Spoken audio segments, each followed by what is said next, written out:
अनुराधा की आंख से निरंतर आंसू बहे जा रहे थे। उसे समझ ही नहीं आ रहा था कि आखिर उसके कोशिश में कहाँ कमी रही है।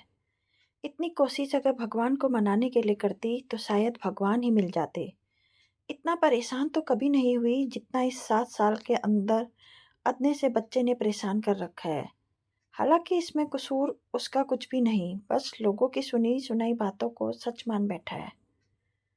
कान्हा, हाँ यही नाम है उसका। उम्र बस 7 साल की, हमेशा अपनी दीदी के साथ छोटी सी निक्कर पहनकर घूमता रहता है। दादी के साथ रह रहकर पूरा का पूरा पंचायती हो चुका है। हालांकि दादी कभी अनुराधा की बुराई नहीं करती, पर दादी की सखियां हैं जो रोहन को अनुराधा के खिलाफ भड़काती रहती हैं। अब अनुराधा कौन? अनुराधा कान्हा के पिता रमेश की दूसरी पत्नी है और कान्हा रमेश की पहली पत्नी का बेटा है। 2 साल पहले रमेश की पत्नी का बीमारी के चलते देहांत हो गया था। उसके बाद रमेश शादी नहीं करना चाहता था। बस जैसे तैसे बड़ी मुश्किल से रमेश को शादी के लिए मनाया गया और अभी पिछले महीने ही रमेश का विवाह अनुराधा के साथ हुआ है। जब अनुराधा का विवाह रमेश के साथ हुआ तो उस समय जो भी मेहमान घर पे आए उन लोगों ने मजाक ही मजाक पर बच्चे के सामने यही बात कही, अरे कान्हा तेरी तो दूसरी माँ आने वाली है, थोड़ा सा संभल कर रहना। तो कोई कहता, कान्हा तेरी तो सौतेली माँ आ रही है, बहुत खराब होती है सौतेली माँ। लोग तो मजाक में मजाक करने चले गए पर उसका असर उस बच्चे पर बहुत ज़्यादा हुआ। जब अनुराधा शादी होकर घर में आई तब से कान्हा का अनुराधा के साथ 36 का आंकड़ा चलता है। कान्हा अनुराधा को परेशान करने का एक भी मौका नहीं छोड़ता, जबकि अनुराधा कान्हा को मनाने की कोशिश करती है। अनुराधा सौतेली माँ जरूर थी पर उसे कान्हा से पूरा लगाव था। बस वह इसी कोशिश में लगी रहती कि कान्हा उसे माँ माने, पर कान्हा तो उसे माँ तक नहीं बोलता। उसके लिए तो वो अनुराधा ही है। दीदी और रमेश कई बार डांटते हैं पर इसका कान्हा पर कोई असर न होता। थोड़ी देर रो धोकर वापस वैसा ही हो जाता और फिर उसकी वही शरारतें शुरू हो जाती। अभी पिछले सप्ताह की बात है, घर में मेहमान आए हुए थे जो थोड़े जल्दीबाजी में थे। दादी ने अनुराधा को फटाफट चाय बनाने के लिए कहा। घर में रसोई का काम चूल्हे पर ही होता था तो अनुराधा ने चूल्हा जलाकर चाय चढ़ाई और पानी लेकर मेहमानों को देने आई। इतने में कान्हा ने पानी का जग लाकर चूल्हे में डाल दिया। तब तक अनुराधा रसोई में गई तब तक चूल्हा बुझ चुका था। अब चूल्हे में पानी भर गया था तो दोबारा चाय बन नहीं पाई। बाहर दादी ने सबके सामने अनुराधा को फटकार लगा दी। अनुराधा को डांट पड़ते देखकर कान्हा को बड़ा मजा आया। अब बेचारे मेहमान बिना चाय पिए ही निकल गए। 2 दिन पहले अनुराधा ने अपने कपड़े छत पर सुखाए और नीचे आकर थोड़ी देर आराम करने लगी। उस दिन ज़्यादा थकी हुई थी तो उसे नींद लग गई। जब नींद खुली तो घर के पीछे से कान्हा और उसके दोस्तों की हंसने की आवाज़ आ रही थी। अनुराधा देखने गई तो देखकर हैरान रह गई। छत पर सुखाई हुई उसकी साड़ी को कान्हा अपनी गायों के सींग पर बांध कर खेल रहा था। अनुराधा को देखकर सारे बच्चे वहां से फरार हो गए। अनुराधा ने जैसे तैसे अपनी साड़ी गाय के सींग से निकाली तो देखा कि जगह जगह से साड़ी फट चुकी है। पर अनुराधा ने इसकी शिकायत न दादी से कही और न ही रमेश से।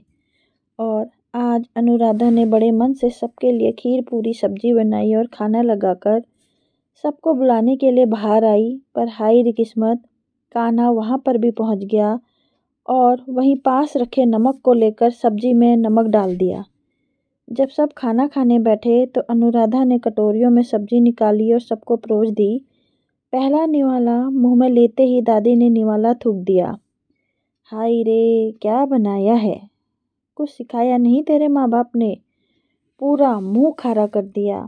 क्या हुआ माँ, इस तरह क्यों बोल रही हो? सब्जी चक्कर देख कितना नमक डाला है।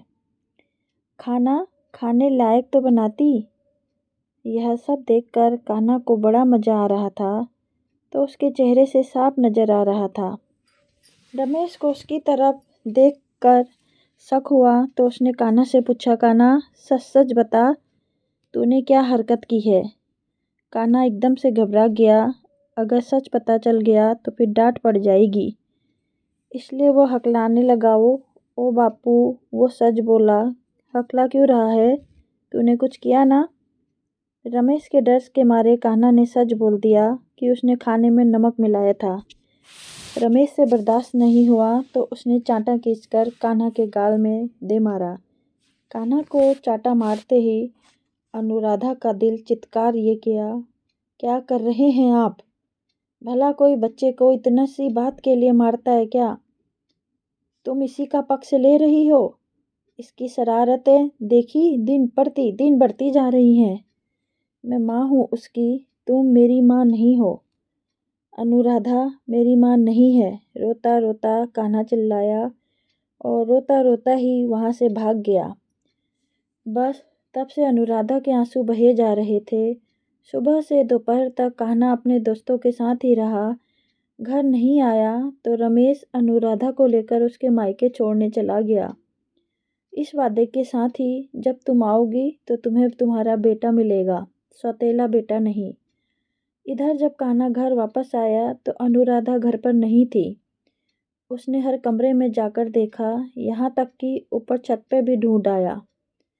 दादी खाट पर बैठी कान्हा को गौर से देख रही थी।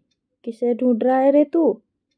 नहीं नहीं, मैं तो किसी को भी नहीं ढूंढ रहा हूँ। अच्छा, जिसे ढूंढ रहा है बता दूँ कि वो तो गई यहाँ से, अब नहीं आएगी। हाँ तो क्या फर्क पड़ता है, अब तो मैं चैन से रह लूँगा। मेरी सौतेली माँ गई। उसकी बात सुनकर दादी मंद मंद मुस्काई, जिसे देखकर एक बार तो कान्हा हड़बड़ा गया। फिर चुपचाप अंदर कमरे में चला गया। धीरे धीरे रात भी हो गई, पर आज कान्हा का घर में मन ही नहीं लग रहा था।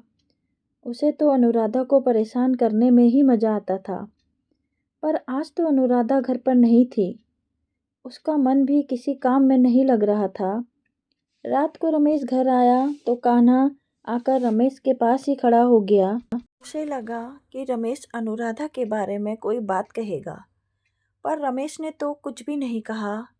उल्टा उसे मिठाई निकाल कर दे दी। अरे बेटा मिठाई खा, तू चाहता था ना कि तेरी माँ सौतेली माँ यहाँ से चली जाए, ले आज वो चली गई, कहकर रमेश ने चुपचाप अपना खाना खाया और अपने कमरे में जाकर सो गया। कान्हा ने मिठाई खाते ना बना, जैसे तैसे एक दो निवाले निकले और चुपचाप उठकर कमरे में चला गया। रात को सोते समय बाहर दादी के पास खाट पर लेटा लेटा रोने लगा। अरे क्या हुआ कान्हा, तू रो क्यों रहा है, कोई परेशानी है क्या तुझे। पर कान्हा ने कुछ नहीं कहा, बस रोए जा रहा था। आवाज़ सुनकर रमेश बाहर आ गया। क्या हुआ माँ, देखना कान्हा रोए जा रहा है। बता भी नहीं रहा है क्या हुआ, क्या बात है कान्हा, रो क्यों रहा है।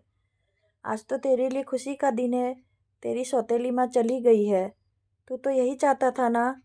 मैंने कब कहा कि वो यहाँ से चली जाए। मेरा तो अनुराधा के बगैर मन ही नहीं लग रहा है। उसकी बात सुनकर दादी और रमेश के चेहरे पर मुस्कुराहट आ गई। पर वो तो नहीं आएगी, फिर तू इसकी बेइज्जती करेगा, उसे परेशान करेगा। नहीं, मैं बिल्कुल परेशान नहीं करूँगा। अनुराधा को ले आओ ना बाबू। ठीक है, कल ले आऊँगा, अभी सो जा। जब रमेश ने वादा किया तब जाकर कान्हा सोया। दादी अभी भी मंद मंद मुस्कुरा रही थी। क्या हुआ माँ, ऐसे क्यों मुस्कुरा रही है। तुझे कैसे पता चला कि अनुराधा को उसके मायके भेज देने से कान्हा उसे ढूंढेगा। क्योंकि माँ, कभी कभी नज़दीकियाँ बढ़ाने के लिए दूरी होना ज़रूरी है। तुमने कभी ध्यान नहीं दिया माँ, कान्हा हमेशा अनुराधा के आसपास ही मंडराता रहता है। बस दोनों को अपनी नज़दीकियों का एहसास नहीं था, तो वह एहसास कराना बहुत ज़रूरी था। तो कहानी पसंद आए तो चैनल को लाइक से सब्सक्राइब ज़रूर करें। Thank you so much for listening my story.